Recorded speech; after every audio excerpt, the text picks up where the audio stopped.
Hey everybody, it's the Doll Boy, and today I'm back with yet another unboxing and review for a brand new Disney Store doll.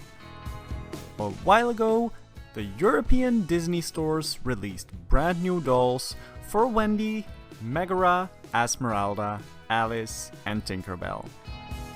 Once they popped up online, I went ahead and ordered Wendy, Esmeralda, Megara, and Alice. I am doing separate reviews for all of them, and my Megara review is already on my channel. But today, I will be reviewing Alice. Alice comes in this window-style box that has an illustration of that little house from the movie. And it says Alice in Wonderland at the bottom right. Then on the side, there are some really nice images from leaves and plants that really have that Alice in Wonderland vibe to them. On the back, it tells you that it's the Alice in Wonderland classic doll. It shows you some more artwork from the movie, including these really cool silhouettes. Then on the bottom, it tells you the retail price for these dolls, which is £14 or 17 euros. On the other side of the box, just like the Megara box, there's this really cool outline art for Alice.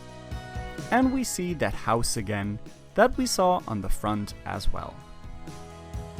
These boxes are really easy to open because you can simply take the plastic cover off first, and then you can remove the paper front and back too, to reveal the inside of the box, where you can find all the plastic tags. Cutting the tags from the back of the box makes it a lot less likely to accidentally damage the doll or the outfit. So I'm really happy it's so easy to access all of these from the back of the box. Then when the Disney Store Alice in Wonderland doll is finally unboxed, let's take a closer look at the doll. Starting off with the hair, because of the way the doll was displayed in the box, the hair was split into two. However, the hair feels really soft, so I think with a little finger combing, this will already look really nice. Alice is wearing the two front pieces curls, and those strands are really heavily gelled in place too.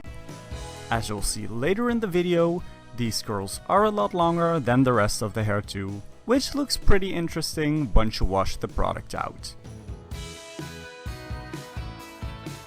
The doll is wearing this really cute headband that has an elastic part in the back, so it's really easy to take off and put back in. Right out of the box though, this headband is secured to the doll's head with tags, so be careful when cutting those off. Alice's dress unfortunately is all in one piece that velcros in the back. I would have really liked the apron to be a separate piece, but I do really love the added bow detail in the back, which looks super cute. The dress does look really pretty, with those puffed sleeves and color detail as well. The blue parts of the dress are covered in glitter, and the apron is this really nice shiny material. And the bottom of the dress has this really nice trimming. Her short legs do have the band and snap knees, and her feet are not entirely flat, but slightly pointed. Alice is wearing these black flat shoes that really resemble the ones she wears in the movie. This doll has a different body than the regular Disney Store dolls, but the articulation is very similar, with movement at the head, shoulder, elbow, and wrist, the hip, and as I showed you, those band and snap knees.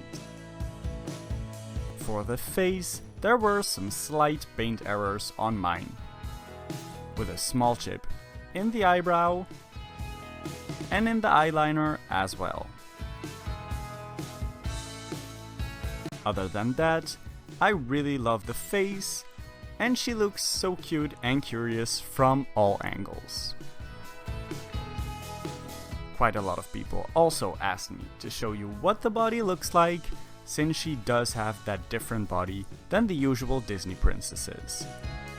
I will be covering her chest with my finger to make sure this video won't get demonetized. But as you can still see, the chest is really flat and her legs are a lot shorter than the Disney bodies we're used to. This body does remind me of the Viola doll from The Incredibles that came out a while back. Then I also wanted to give a quick height comparison with a regular Disney princess, for reference.